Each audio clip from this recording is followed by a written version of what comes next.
Halo, assalamualaikum warahmatullahi wabarakatuh. Ketemu lagi bersama saya Ahli Gizi Rosehan. Apa kabar pemirsa semua? Mudah-mudahan dalam keadaan sehat hari ini ya. Oke, sudah beberapa hari kita melewati Lebaran ya. Kita sudah melaksanakan puasa. Semoga kita selalu dalam keadaan sehat ya. Dan kita selalu terlindung dari berbagai macam ancaman ya, gangguan, dan juga kita selalu fit setiap hari. Baik, hari ini saya Ahli Gizi Rosehan akan menyampaikan dua jenis ya bahan makanan yang tinggi kolesterol tapi aman dikonsumsi pemirsa. Tentu pemirsa penasaran ya. Oke, sebelum lanjut jangan lupa di like ya, di share, kemudian dibagikan kepada teman-teman Anda agar mereka juga mengetahui info ini ya. Oke, kolesterol adalah zat gizi yang sangat penting ya. Dia bagian dari fraksi lemak sebenarnya pemirsa ya. Dan kolesterol ini sebenarnya selalu identik dengan jahat ya. Tapi sebenarnya kolesterol itu kalau dia dalam keadaan normal, dia sangat diperlukan tubuh pemirsa ya. Pertama ya, kolesterol itu sebagai pembuat bahan dasar hormon ya. Kalau kita tidak punya hormon pemirsa, bayangkan apa yang terjadi. Misalnya nih ya, kita tidak punya hormon insulin, tentu kita semua akan kena diabetes ya, dan akan terkena berbagai macam penyakit. Nah, tentu kita tidak ingin ini terjadi ya. Jadi kebutuhan kita akan kolesterol itu sangat penting, asal dalam jumlah yang wajar ya. Nah, itu yang pertama. Kemudian yang kedua, dia sebagai bahan pembentuk saraf ya, saraf otak ya, nefron-nefron yang ada itu dari kolesterol bisa ya. Nah, itu juga penting kita pakai ya, kita gunakan. Dan banyak lagi manfaat dari kolesterol. Jadi kolesterol itu sebenarnya zat gizi ya yang dibutuhkan tubuh. Cuma yang berbahaya itu dia kalau berlebih dan juga akan menempel di pembuluh darah dan lain-lain ya. Nah, tentu pemirsa pengen tahu ya, sumber kolesterol itu apa saja. Sumber kolesterol itu adalah berasal dari hewani ya. Dari hewani itu ada kolesterol, tapi kalau nabati itu tidak ada pemirsa ya. Oleh karena itu minyak goreng itu memang tidak ada kolesterol karena dia dari nabati. Nah, sumber kolesterol banyak ya, bisa dari hewan, daging ya, jeroan ya, hati, dan berbagai macam makanan lain ya. Nah, tentu kita harus mewaspadai kalau memang kadar kolesterol darah kita tinggi ya. Berapa kadar kolesterol normal kita pemirsa? Itu adalah 200 mg per dl. Jadi kalau dia sudah di atas, itu akan adanya peningkatan kadar kolesterol. Nah, oleh karena itu kita kan harus hati-hati dalam mengkonsumsi bahan makanan sumber kolesterol. Nah, oleh karena itu banyak yang mengatakan bahwa kolesterol itu harus dihindari ya, dikurangi agar kita tidak terkena berbagai macam penyakit akibat kolesterol ya.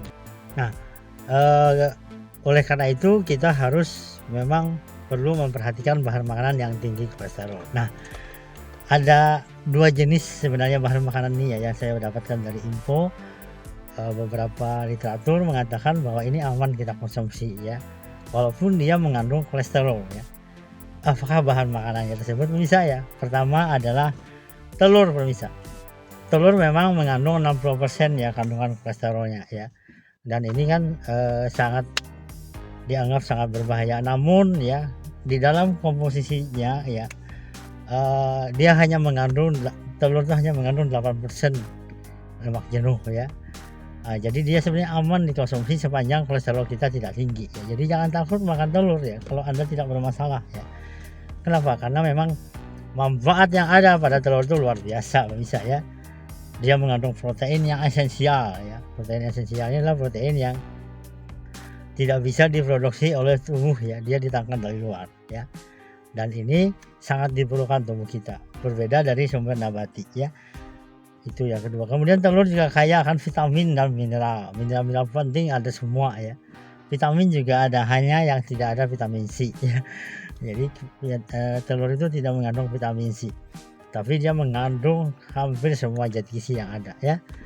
Nah, kenapa dia aman? Karena dia lemak jenuhnya sangat sedikit ya, dan manfaatnya itu yang lebih banyak ya. Jadi walaupun kandungan kolesterolnya tinggi, sepanjang kita tidak mengalami peningkatan tidak masalah ya. Anda bisa mengkonsumsi kuningnya itu seminggu sampai 4 ya, boleh. Jadi tidak perlu diwaspadai ya, manfaatnya yang lebih banyak ya. Ini bagi penggemar telur ya, misalnya STMJ ya, susu, telur, madu, jahe ya. Telur juga banyak digunakan untuk berbagai produk ya, termasuk kue-kue ya, yang memerlukan telur sebagai bahan dasarnya ya. Nah, kedua, di dalam telur itu ada vitamin B pemirsa. Dia yang mampu membantu proses kolesterol itu bisa dimetabolisme tubuh dengan baik ya, sehingga membuat kita lebih aman ya. Nah, jadi telur ini sangat baik, bisa Anda berikan kepada anak-anak Anda ya di rumah ya. Dia mengandung protein esensial tadi ya. Siapkan makanan dari telur. Semua saran saya memang telur ini perlu variasi ya. Jangan telur dadar aja gitu ya. Ya sekali-kali misalnya telur mata sapi, kemudian juga foyong hai gitu ya, atau telur dadarnya tuh dimodif.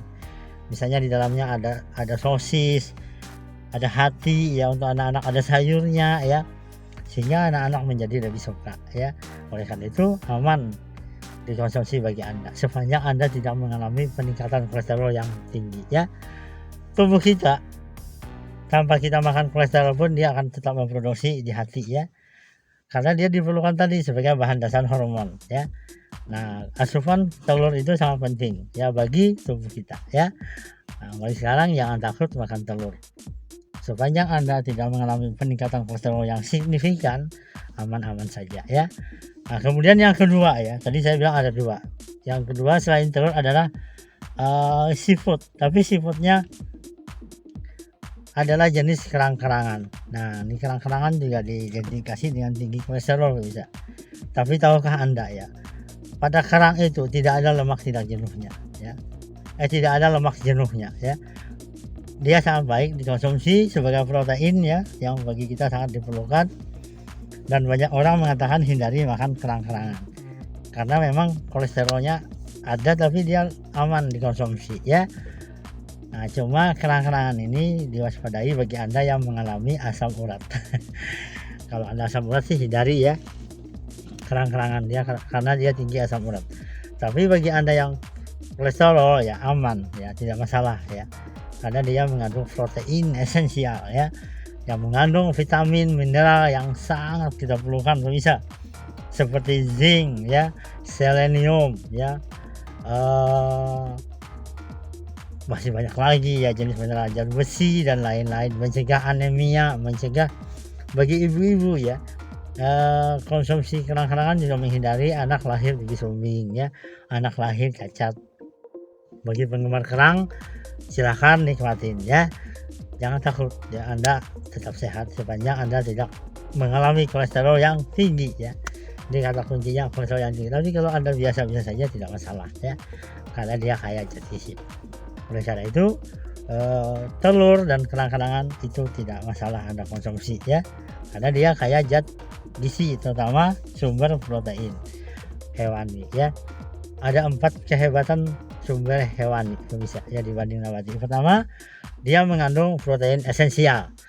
Protein esensialnya adalah protein yang tubuh tidak bisa membuat, dia harus didatangkan dari luar. Nah, dengan makan telur dan kerang-kerangan akan tercukupi. Kemudian yang kedua bernilai biologis tinggi ya. Kalau Anda makan telur, makan kerang 50 gram, semuanya diserap tubuh ya, digunakan untuk tubuh kita proteinnya ya. Kemudian yang ketiga adalah mengandung zat besi aktif. Kalau nabati dia diproses dulu dengan vitamin C baru menjadi aktif. Kalau telur dan kerang ya zat besinya itu sudah aktif. Artinya apa? Menghindari kita terhindar dari anemia.